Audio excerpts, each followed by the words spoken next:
ದನ ತಿಳ್ಕೊಳ್ಳೆ ಕಾಡು ಬೆಳೀತೈತೆ ನಿಮ್ಗೆ ಗೊತ್ತಲ್ಲ ಹೇಳ್ತಿರೋದು. ಅದರಿಂದ ಇರ್ಬೋದು ದನಗಳು ಹೋದ್ರೆ ತೊಂದರೆ ಆಗುತ್ತೆ. ರಿಸರ್ವ್ ಫಾರೆಸ್ಟ್ ಇದೆ, ವೈಲ್ಡ್ ಲೈಫ್ ಆಕ್ಟ್ ಇದೆ. ಇದ್ರ ಪ್ರಕಾರ ರಿಸರ್ವ್ ಫಾರೆಸ್ಟ್ ಹೋದ್ರೆ ಅಪರಾಧ ಆಗುತ್ತೆ. ಇದ್ದಿದ್ದ ದಂಡ ಹಾಕ್ಬೇಕು ಅನ್ನೋದು ಕಲಂಗಳೆಲ್ಲ ಇದಾವೆ.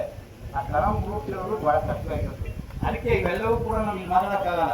ನಾವು ರೈತರು ಚಳುವಳಿಗಾರರು ಮಾತಾಡ್ಬೇಕು ಅಂದ್ರೆ ವರ್ಕ್ಶಾಪ್ ಅಲ್ಲಿ ಮಾತಾಡ್ಕೊಂಡು ಸರ್ಕಾರಕ್ಕೆ ನಮ್ಮದೇ ಆದ ಸಲಹೆಗಳನ್ನ ನೀಡಬೇಕಾಗುತ್ತೆ. ಅರಣ್ಯ ದನ ಮುಟ್ಟಲಾಡೋದು, ದನಕ್ಕೆ ಮೈಸ್ ಮಾಡೋದು, ಗಣಿಗಾರಿಕೆ ಮಾಡೋದು, ದನ ಮೇಲೆ ಆಡೋದು. ನೋಡ್ರಿ, ಬಳ್ಳಾರಿ ಜಿಲ್ಲೆ ಸಂಡೂರು ಗೊತ್ತಲ್ವಾ?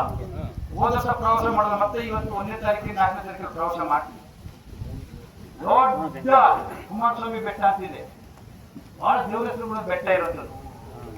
ಇದೇ ಅರಣ್ಯ ಇಲಾಖೆಯವರು, ಪರಿಸರ ಇಲಾಖೆಯವರು ದನಾಡಳಿತಕ್ಕೆ ಅವಕಾಶ ಕೊಟ್ಟಿದ್ದಾರೆ.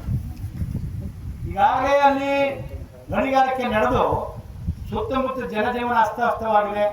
ಮಳೆ ಬರೋ ಮಾರುತಗಳ ಪಂಚಾಂಗವೇ ಚೇಂಜ್ ಆಗ್ಬಿಟ್ಟಿದೆ. ಯಾವ ಟೈಮಲ್ಲಿ ಬರ್ತಿತ್ತು ಮಳೆಗಳಿಂದ ಪಂಚಾಂಗವೇ ಚೇಂಜ್ ಆಗ್ಬಿಟ್ಟಿದೆ. ಮತ್ತೆ ಈ ಸರ್ಕಾರಗಳು